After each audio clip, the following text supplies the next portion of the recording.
Maganda at mabait ang dalagang si Carmen, kaya naman likas na ligawin. Ulila na siya sa mga magulang.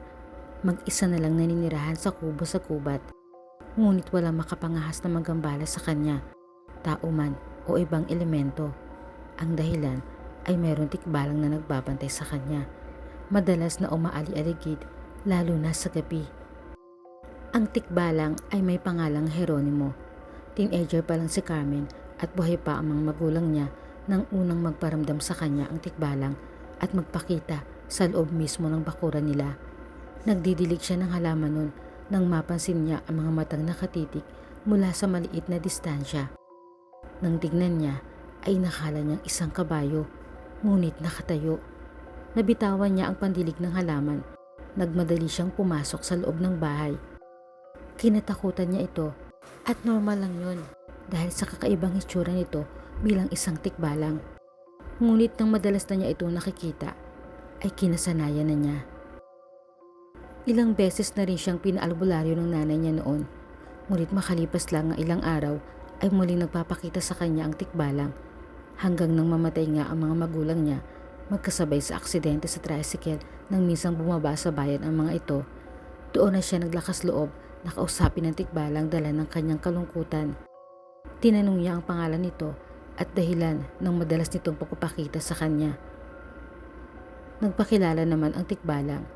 Anito, unang kita pa lang niya sa dalaga ay nabighani na siya. Gustong-gusto niyang pagmasdan ang maamong mukha nito, kaya hindi niya napigilan ang sarili na umalikid dito sa tuwina. Mula nga noon ay napanatag ang loob ni Carmen at hindi na siya natakot sa presensya ng tikbalang. Isang araw ay may dumating sa gubat na binatang taga Maynila. Mayaman at madalas maghanap ng magagandang lugar para sa vlog niyang nature trip. Natagpuan niya ang nag-iisang kubo sa kagubatan, ang kubo ni Carmen. Kinatok niya at pinagbuksan naman siya nito. Nagulat ang binatang si Mark sa kagandahang bumungad sa kanya. Nagustuhan agad niya ito. Natakot naman si Carmen sa estrangherong binata, ngunit hindi maikaila na humanga rin siya sa kagwapuhan nito. Nagsimula na nga mag-usisa si Mark at nangako sa dalaga na magiging mabuti siyang kaibigan. Sa maiksing panahon, ang loob ni Carmen ay unti-unting nahuhulog sa binatang taga Maynila na dumalas ang pagdalaw sa kanya. Ikinalungkot ng puso ng tikbalang na si Jeronimo ang nangyari. Ngunit nang paglaruan niya sa gubat si Mark at subukang iligaw, ay ikinagalit naman iyon ni Carmen. Sinabihan siya na hindi na siya nito gustong makita. Walang kamalay-malay si Carmen na bagamat natipuhan siya ng binata ay wala naman itong intensyon na seryosohin siya. Sa halip ay ginagamit siya nito sa vlog para sa malaking views. Hindi alam ni Carmen na palihim na kinukuhanan ng binata ang bawat pag-uusap nila at pamamasyal sa gubat. Wala kasing alam ang dalaga sa social media dahil malayo sila sa kabihasnan, pero si Jeronimo hindi niya matiis na hindi puntahan ang dalagang matagal na niyang iniingatan. Nahuli niya sa akto si Mark habang sineset up nito ang mga gamit sa pang-vlog ng patago kay Carmen.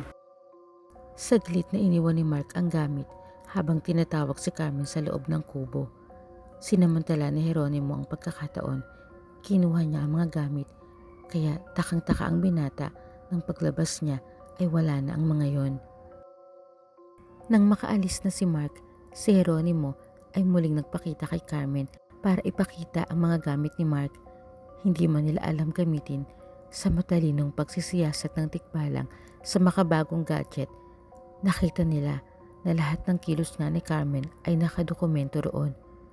Nawasak ang puso ng dalaga sa pag-akalang mahal siya ng binata.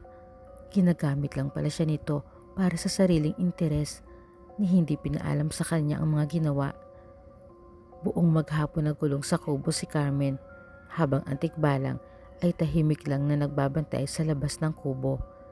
Hindi na niya hahayaan na muling magamit ng binatang taga Maynila ang dalagang pinakatatangi-tangi niya mula pa man noon hanggang ngayon. Sa muling pagbabalik ni Mark ay hinarang na siya ni Jeronimo. Hindi na siya hinayaan na makalapit ulit sa dalaga. Nanlaki ang mga mata at kinapangan ng kakaibang takot si Mark nang magpakita sa kanya ang tikbalang. Nanayo talaga ang lahat ng balahibo niya sa katawan.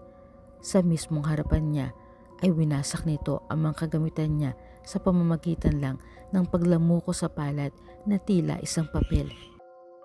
Hindi siya nakaimik at napasigaw na lang nang tadyakan siya ng tikbalang. Humagi siya sa malayo at mula noon ay hindi na nakita pa.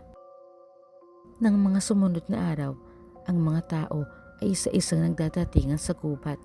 Karamihan ay mga vlogger upang makita sana si Carmen.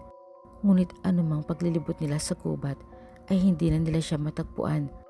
Paano'y nilagyan ng tikbalang na proteksyon ang buong bakuran ni Carmen, isang engkantasyon na magsisilbing harang para sa mga taong nais bulabugin ang katahimikan ng dalaga.